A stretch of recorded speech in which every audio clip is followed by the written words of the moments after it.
What's happening, people? Back with another reaction, back with some more Pet Shop Boys as we continue through Relentless, the companion release to their 1993 album Very, which I say in particular because a number of folks have referred to it as Very Relentless, which I enjoy the wordplay there. Once again, big shout out to Seb, as well as to all the folks who've been following this Pet Shop Boys journey. And the next tune is The Man Who Has Everything. It's a phrase not only do I think you often hear, but in the context of often a larger phrase, what do you get for the man who has everything, with the idea that it's hard to find something that may interest or excite someone if they are on top of everything, if they can possess whatever they wish already.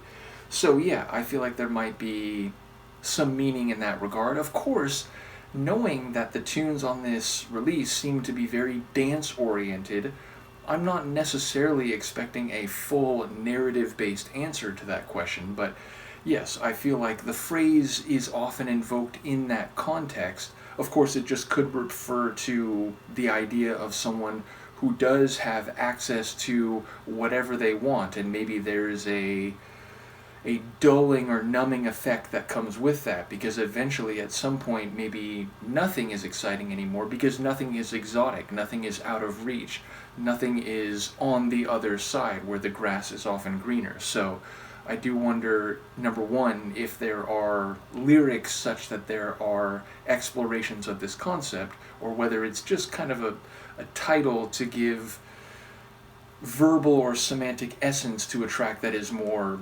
dance-based. So either way, I'll stop talking and we'll listen to it. This is Pet Shop Boys. The track is The Man Who Has Everything, and it's from their 1993 release, Relentless. And I did want to once again mention that once I'm done with the track list, I'm going to jump back to the version of Forever in Love on this release, which I skipped over because I figured it would be the same as the one I already reacted to that Seb made available in the bonus material for Very, but apparently folks mentioned that it's actually a different rendering of it. So, in any case, here we go. The Man Who Has Everything, Pet Shop Boys. Oh.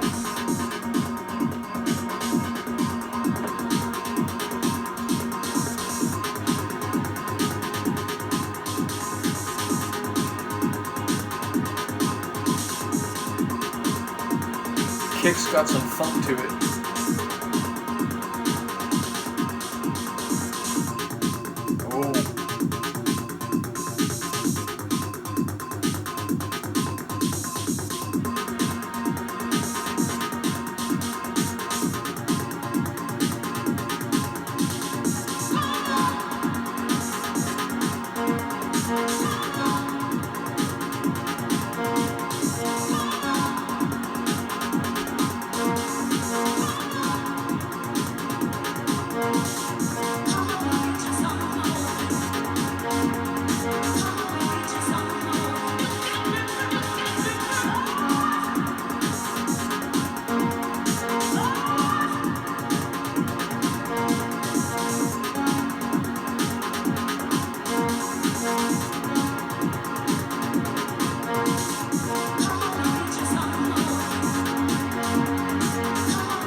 Trilling bass line with that metallic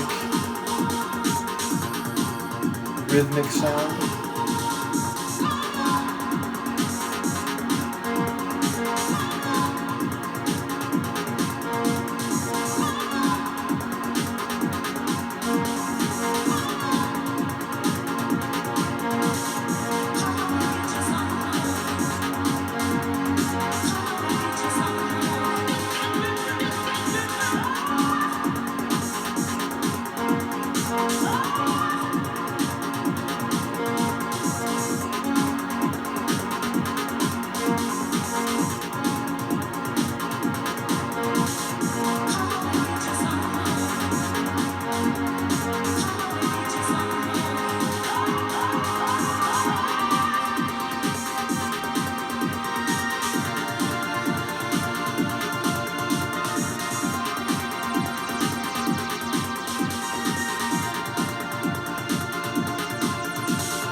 that bass line back.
First of all, I love the Sonics.